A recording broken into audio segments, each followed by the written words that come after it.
Hey guys, welcome back. Today we're going to do another G.I. Joe Real American Hero issue number 2 from Image, Skybound by Larry Hama, Chris Mooneyham, and Francesco Segala. This is the only cover that I could get. The other ones were all sold out. I paid a pretty penny for this, $10.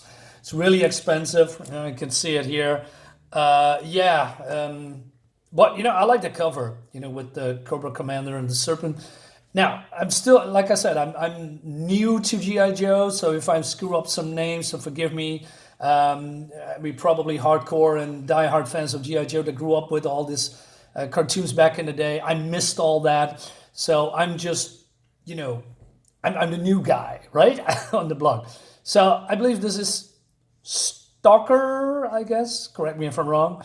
I like the cover, by the way. There's multiple covers, also with Destro and other ones. Anyway, I stopped rambling and let's get on. So we are at Cobra Island, where there was some kind of an explosion. And in the next issue, it was a mutant virus bomb and turned people on the island into mindless, sort of zombies. It looks cool. The art looks really cool, but it seems that they are not completely mindless. They are very, very hungry. Joe Kubert cover that I wanted in the first place, but I was late because I waited too long. And then we have Serpentor, and he says, "Yeah, we are transfigured and now possessed of dark and disgusting cravings, but we are not mindless monsters. We retain our faculties and sense of self." But he says that he is now twice as strong, and then he used that for his advantage. And under his leadership, they they will dominate or stuff like that. So one of the zombies says, "Hey, but why would I follow you? Because I'm already strong. I could take on everyone myself." And but then he gets his head popped off, and he's still alive somehow. So he says, "Does that suffice an answer?"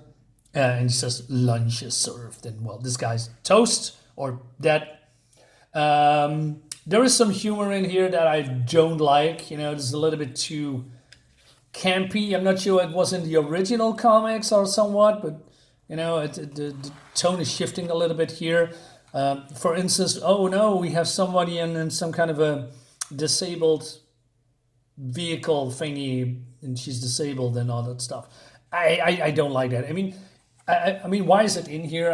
I expect Cobra Commander, the whole Cobra army are a bunch of badasses, very dangerous people. I don't expect, stuff like this. But, maybe I'm like I said, I'm new to this. Maybe I don't know how it all works. Anyway, so the zombie says, there is no human living flesh here, and we can eat each other. So Serpentor says, we're going to take over the entire Cobra operation and move to Springfield. And then the tone immediately shifts into something darker and, more tragic. In the first issue, 301, a character died. I believe he was the father of Snake Eyes, I guess. Again, correct me if I'm wrong. And this is something that is resonating a lot with American soldiers or American in general. I can see why. So this very impactful, I think.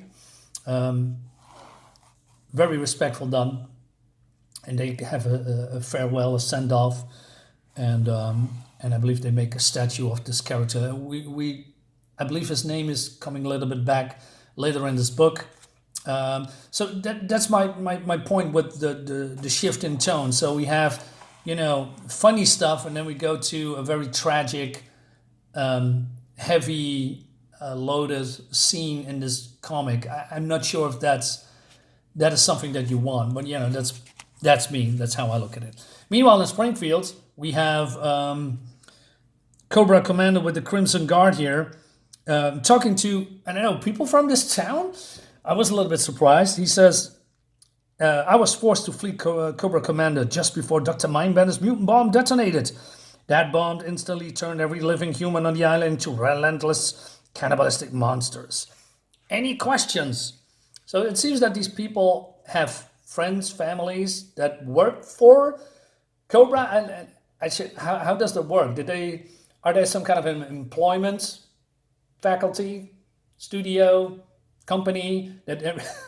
I mean, I hope these people know that they are evil, right? Or maybe I'm missing a big part here, or maybe they just are very happy that they are getting employed. Like, hey, so where's my daughter? Where's my husband? He was a televiper, right? And he is right. But then Cobra Commander says, "I will answer all of your questions in due time. But there are others more pressing matters at hand. It's more than certain that Serpentor Khan's next course of action will be an invasion and takeover of Springfield." What? What kind of answer is that?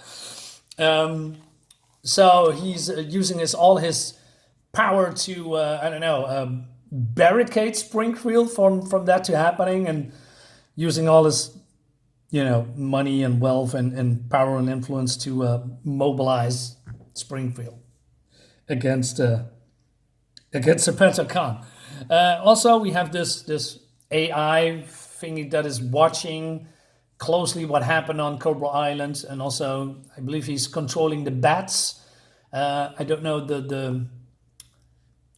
what bat is standing for, but I believe there are androids or robots. It's like I said, I'm not sure.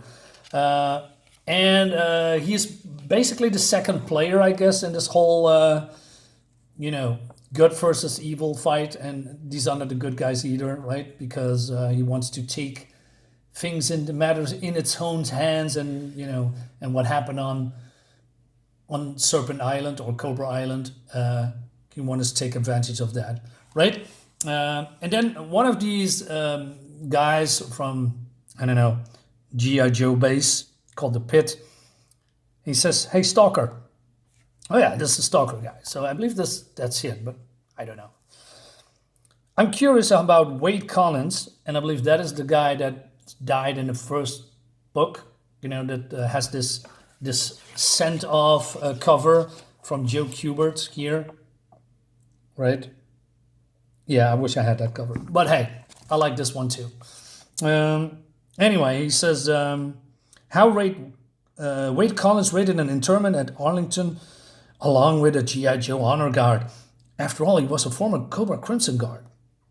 Well, Mongoose, it was a long time ago in the jungle, halfway around the world. I was leading a LRRP team, Long Range Recon Patrol. All right, so he says Wade was walking point, and Snake Eyes was behind him with the Hawk. So that's a machine. I love this, explaining to me as a normie, as a newbie, what all these small little things mean. I like that. Art looks fantastic, by the way. Colors are nice. Rambo Escobedo and Dickie Saperstein brought up the rear. What great names, by the way. So he says that the enemy found him, and Wade went down, and they thought people was killed in action, but he was a POW in a camp. He returned to the world where he was considered dangerous and unemployable. But there was one place that made him feel welcome. So he joined Cobra. He became Fred, the Crimson Guardsman. But he was still our brother when he confronted me and Snake Eyes at the wall in D.C. We brought him home. Hawk pulled strings and set him and his adopted family up with new identities. And then, one day, his son Sean wrote a letter to Snake Eyes. Oh, okay. And it all came full circle. So, he wasn't Snake Eyes' father then, I guess? I don't know. Meanwhile, the Joes are looking at what happened at Cobra Island. They see that they are turning to zombies. And how they define that because they are hacked their, drone surveillance system so they can see what's happening. So they're keeping a new eye on that because, well, they know they're going to Springfield. Meanwhile, and somewhere else, in the Sierras, so Snake Eyes is here with Scarlet. Are they an item, by the way? And so this wolf dog brings a puppy, basically saying, bearing a gift or maintaining a pact created years ago. Take him, Snake Eyes. So he's going to adopt a new wolf. So does he has something with animals? Is he an animal friend or something? Like I said, a mule. Unfortunately, you probably can hear him. It has a couple of ripped pages. Production error, I guess. I was pretty bummed out about that. Still am. Anyway, it ends like, Scarlet, I want to tell you. And she says, not now. And that leads us to the next one. So it really looks nice. Anyway, I'm really liking this series a lot. We have some sketches here with the AI, guy thingy. Looks great. We have Serpentor and Cobra Commander. Looks really, really nice. And also got Duke. Oh, by the way, I have an unboxing here that I already did. This book is in it, so yeah, I'm gonna take a look at this as well because it looks really good. Guys, let me know what you think about this G.I. Joe Real American Hero. We're done under the Image Skybound banner. Do you like it? Do you have it? Do you read it? More is coming because I'm really enjoying this series. Guys, thank you so much for watching. See you next time, and bye-bye.